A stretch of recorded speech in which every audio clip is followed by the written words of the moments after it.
दोस्तों, चुप रहने की ताकत क्या होती है, क्या आपको पता है? नहीं पता है तो मैं आपको बताता हूँ।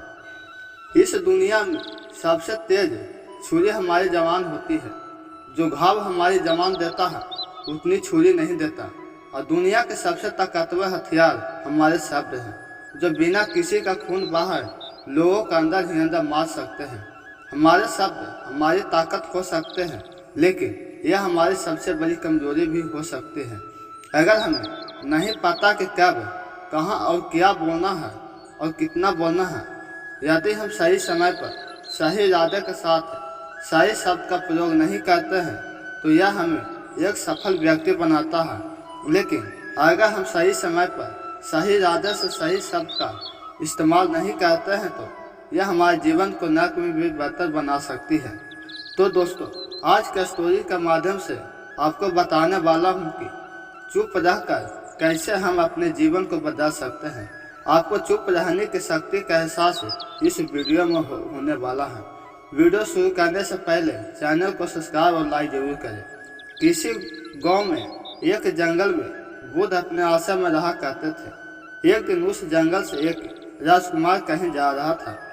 राजकुमार बुद्ध को देखकर रुक गया और वह बुद्ध के आश्रम में चला गया और बोला, प्रभु, मैं हमेशा थका हुआ, निराश और परेशान महसूस करता हूँ। मेरा मन बहुत अशांत रहता है।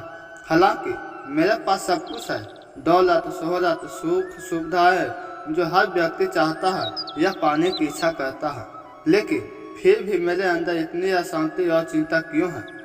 बुद्ध ने उसकी बात तो बहुत ही ध्यानपूर्वक सुनी और वो सोचने का बात कहा, मैं तुम्हें एक उपाय बताने चाहता हूँ।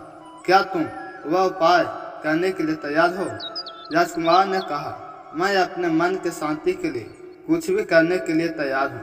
राजकुमार की इन्हीं बातों को सुनकर बुद्ध ने कहा, तो फिर आप अगले 15 दिन के लिए मेरे आश्रम में ही रहोगे और एक समान व्यक्ति की तरह अपना जीवन व्यतीत करोगे। और इन 15 दिन में तुम अकेले और चुपचाप रहोगे, जितना हो सके कम बोलोगे। राजकुमार बुद्ध की बातें सुनकर राजकुमार सहमत हो गया। पहले दिन राजकुमार को लगा कि उनकी मन समान से अधिक अशांत और विचलित है। उसके मन में तरह तरह के विचार आ रहे हैं और वह आम लोगों की तरह जीवन जीने में असहज महसूस कर रहा है। उसे अंदर से बोलने की इच्छा हो रही थी, लेकिन वह चुपचाप रहा। उसके मुंह से एक भी शब्द नहीं निकला।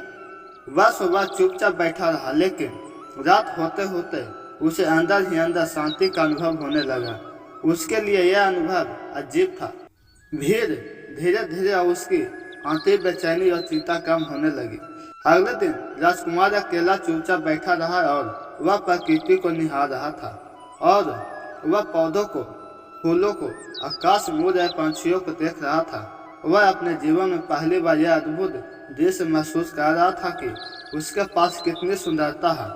वह दिन भर प्रकृति की सुंदरता को निहारता रहा और उसकी ताजगी को महसूस करता रहा। इसी तरह से 10 दिन बीत गए और उसके मन की सारी बेचैनी, सारी हलचल, सारी उथल पुथल और सारा तनाव गायब हो गया। 11वें दिन की सुबह राजकुमार फिर एकांत में बैठ गया और कुछ ही मिनटों में उनकी आंखें अपने आप बंद हो गई और वह गहरे ध्यान में चला गया। वह पूरे दिन वहीं पर आंखें बंद करके बैठा रहा और गहरे ध्यान में डूबा रहा। न कोई शब्द, न कोई चिंता। राजकुमार भीतर शांति और आनंद से भर गया। राजकुमार अपने बाकी के 4 दिन इसी तरह गहरे ध्यान में व्यतीत करने में के बाद 15 दिन बाद बुद्ध के सामने प्रस्तुत हुआ और बुद्ध को प्रणाम करके बोला, प्रभु, मुझे उत्तर मिल गया कि मेरे मन में इतनी उथल पुथल और चिंता क्यों थी। मैं जान गया कि मेरा मन इतना शांत और विचलित क्यों था। बुद्ध मुस्कुराते हुए पूछा, बताओ, क्या उत्तर मिला तुम्हें? राजकुमार ने कहा, मैं आवश्यकता से अधिक बातें करता था और किसी पर भी अपने शब्द और ऊर्जा का व्यर्थ करता था। मैं दिन भर अपने लोगों से फालतू की बातें करता रहता और फिर उन्हीं के बारे में अकेले में सोचता रहता और ज़्यादातर समय नकारात्मक ही सोचता रहता। इस तरह मैं बस अपना समय बर्बाद कर रहा था। ज़्यादा बोलने और नकारात्मक सोचने की वजह से मेरा मन अशांत और बेचैन हो गया था और इस वजह से मैं किसी भी काम को ठीक से नहीं कर पा रहा था जिसकी वजह से मैं हर काम को असफल होने लगा। और फिर इन्हीं लगातार मिलने वाली असफलताओं की वजह से मैं और भी उदास और चिड़चिड़ा हो गया। इन्हीं सभी चीज़ों की वजह से मेरा जीवन नष्ट हो रहा था। लेकिन यहाँ पर बिताए हुए 15 दिन मेरे लिए पूरी तरह से अलग थे। मुझे कुछ अलग ही महसूस हो रहा था। अब मुझे ऐसा लग रहा है मैं अपना जीवन पूरी तरह से जी रहा हूँ, लेकिन इससे पहले मैं अपना जीवन गलत तरीके से जी रहा था। और मैंने यह भी सीखा कि हमें सिर्फ ध्यान करने की ज़रूरत नहीं है। ध्यान के पीछे कुछ दिनों के दौरान मैंने जो पहली चीज़ सीखी वह यह है कि मनुष्य के जीवन की सबसे महत्वपूर्ण घटना समय को जानना है। यह सुनकर बुद्ध ने कहा, सिर्फ तुम ही नहीं, दुनिया में ज़्यादातर लोग ज़रूरत से ज़्यादा बोलते हैं। आज भी लोग ज़्यादातर समय केवल एक दूसरे को नीचा दिखाने के लिए ही बोलते हैं।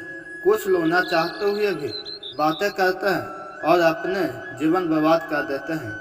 दोस्तों, आपने भी अनुभव किया होगा कि बहुत ज़्यादा बातें करने से दिमाग अशांत हो जाता है, जिससे हम अपने दिमाग पर नियंत्रण खो देते हैं और साथ ही साथ अपना ध्यान भी खो देते हैं।